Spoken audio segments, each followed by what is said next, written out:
This podcast is produced by the Harwood Productions Podcast Network. To learn more about the network and to find more of our shows, visit us online at www.harwoodpodcast.com.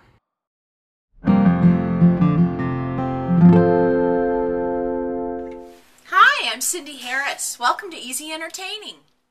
This French country chicken is really easy to put together, has lots of fresh ingredients, and is great for a dinner party. So we want to first start by getting a 6 to 7 pound whole chicken. You want to wash it and then dry it with a paper towel. That always helps the skin get brown and crispy. And we're just going to put it into a large roasting pan, just like this. We don't need to put any oil or anything on the bottom.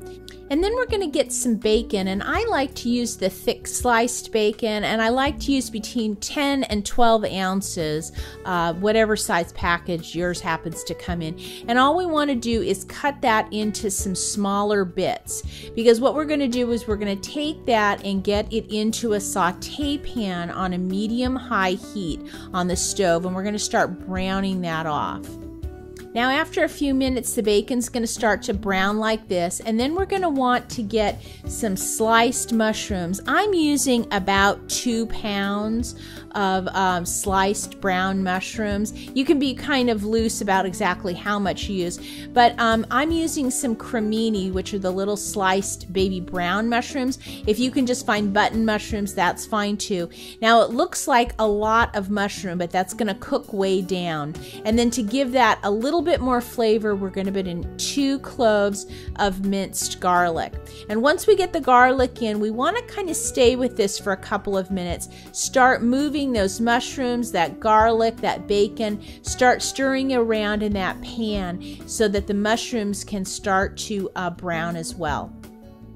Now you'll notice the mushrooms are starting to shrink. You see all that steam coming out. That's the mushroom, the water in the mushrooms evaporating, and we just want to keep that going until we get things really nice and brown. Then I just turn off the heat and set that pan aside. And then we're going to go get our vegetables ready. And I like to use some nice fresh carrots. I found some organic ones at the store. They have great flavor. I've peeled them, and you'll notice I'm just cutting them in thirds. I want some nice big chunks. Now I'm starting with a pound of carrots, but I'm just going to first start by slicing about 4 or 5 of them. And then I've got about 1.5 pounds of these little red potatoes that I've just washed, and I'm going to quarter those. So what I'm doing is I'm kind of creating this little bed of vegetables in the bottom of the pan. So I put in a few carrots, put in a few potatoes, then I'm going to get an onion, and I'm going to cut that into a quarter.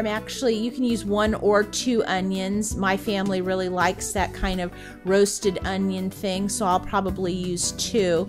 But I want to leave them in fairly big pieces. I don't want to chop these. So you'll notice I've just cut the onion in 4th, peeled it, and then kind of separated it just a little bit. So I've started with the carrots, the potatoes, the onions, and then I'm just going to go back and put more carrots, more potatoes, and more onions to kind of get this layered confetti look of vegetables all around the chicken. So like I said, you end up with 1 pound of carrots, about 1.5 pounds of these little red potatoes, and 2 onions, and that's about it. Then I'm going to go over and get my mushroom and bacon and garlic mixture, and I'm going to go ahead and spoon that all over the top.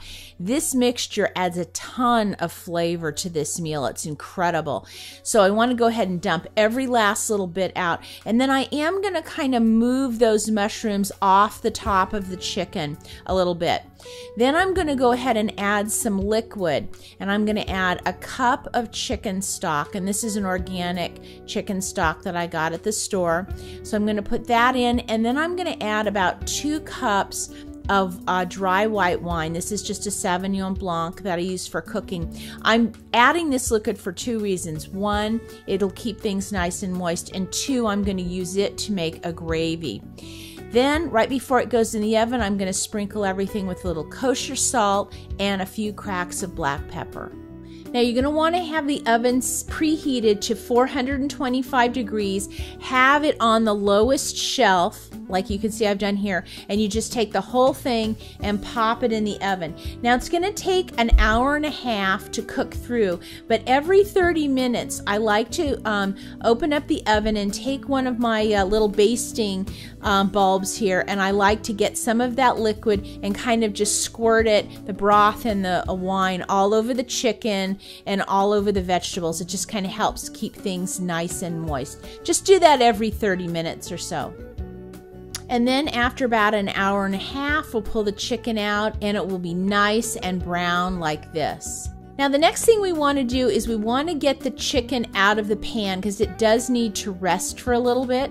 So what I do is I just use a big spoon and my tongs and I just lift it out, and I do like to drain any of that liquid out of the chicken because again that can go in our gravy. And then I just put it on a little cutting board off to the side. Notice it has a little well, so if there are any juices that those will catch. And then I just get a large casserole dish and I use my large slotted spoon and I just pull all those vegetables out of the big pan and get it in the little casserole so that those stay nice and warm while I'm making my gravy.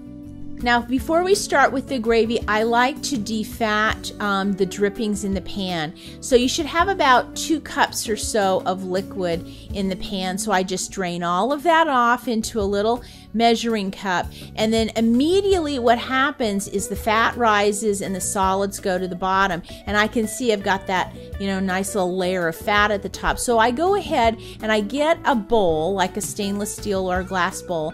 I line it with some foil, and then I get my basting bulb and I just go right on the very surface. I don't want to go down below, but I just want to siphon off that fat, and that's from the bacon, it's from the chicken, but I don't want it in the gravy. So I just kind of siphon all of that off, and then I put it in that little piece of foil. You don't want to put this down your sink. If you had a can, you could do that, but this is an easy way to do it too, and then you can just kind of wrap up the foil and toss just the foil and the grease into your garbage. Now to start making our gravy, we're going to want to take our roasting pan and we're going to want to put it over 2 of our burners. Now remember, the pan is hot, so you're going to want to have your oven mitts on. Have it on 2 burners and turn it on medium high so that pan continues to stay nice and warm.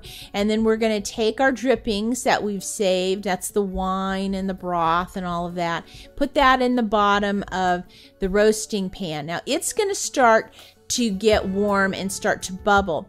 In the meantime, we want to make a little slurry, and all we need to do is take a tablespoon of cornstarch and about 2 tablespoons. You can either use water, or I still have some of my chicken broth left over, and I'm just going to put about 2 tablespoons of that, and you just kind of mix it up and get all that cornstarch nice and dissolved, and that's what we'll use to thicken up the juice in our pan. So once that's ready, you can just go ahead, pour that all into your pan. And the trick with cornstarch is that you've got to get those juices boiling for it to actually cook the cornstarch and start to thicken. So you'll notice I'm using my big spoon and I'm just moving all of that liquid around. Now it only takes just about 3 or 4 minutes to get this gravy going, but you can see now that it's bubbling, I'm starting to get those tracks when I move my spoon. That's what we're looking for. We want it to just be a nice,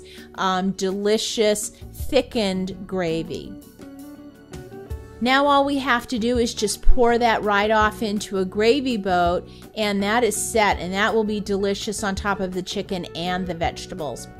Now that the gravy is done, we just go through, we carve the chicken, take the leg and the thigh off, and then slice the breast into some nice pieces, and you're ready to serve dinner.